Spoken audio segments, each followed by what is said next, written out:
Good evening, students.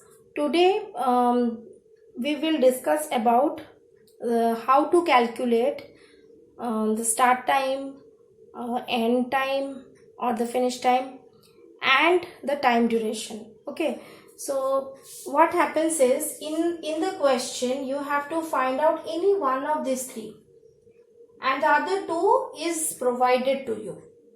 Like for example, in the first condition you will have start time and finish time that will be given to you in the question, and you need to find out the time duration. So time duration equal to finish time minus the start time.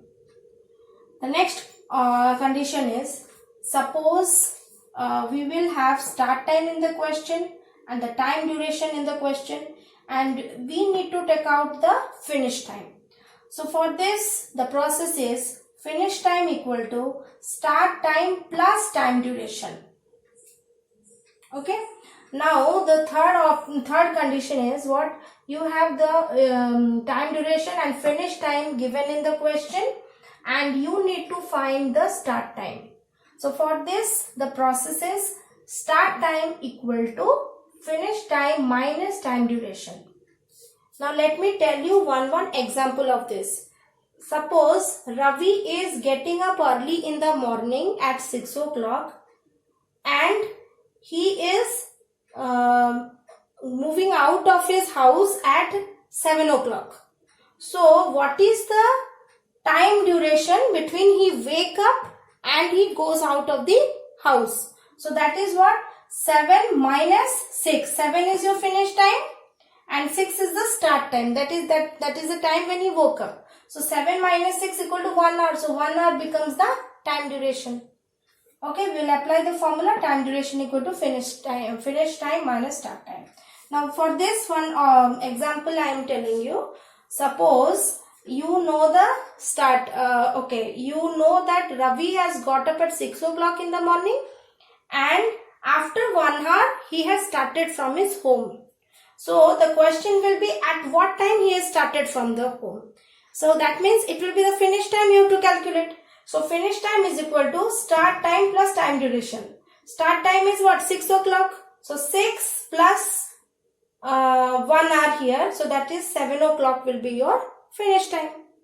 Okay. So always remember one thing.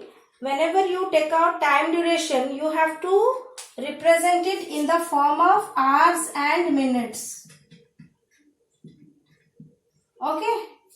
Sometimes only hours it can be, sometimes only minutes it can be, and sometimes it can be both hours and minutes, like 7 hours 20 minutes or 2 hours 3 minutes, like that. But when you tell about finish time, or here we have calculated start time, these two things are always in time. You have to show the time of clock. Okay, you have to show the time of clock. Here also start time, when you have to, here you have to show time of clock. Now we will take one example of this. Okay, suppose Mrs. Sharma has finished baking a cake at 10 o'clock in the morning, and she took around 1 hour to bake the cake. Okay, so at what time she has started? So you have to take out you have to find the starting time. You know the time duration 1 hour I said to bake the cake, and finish time is given. She has finished baking the cake at 10 o'clock. So at what time she has started? So start time equal to finish time minus time duration.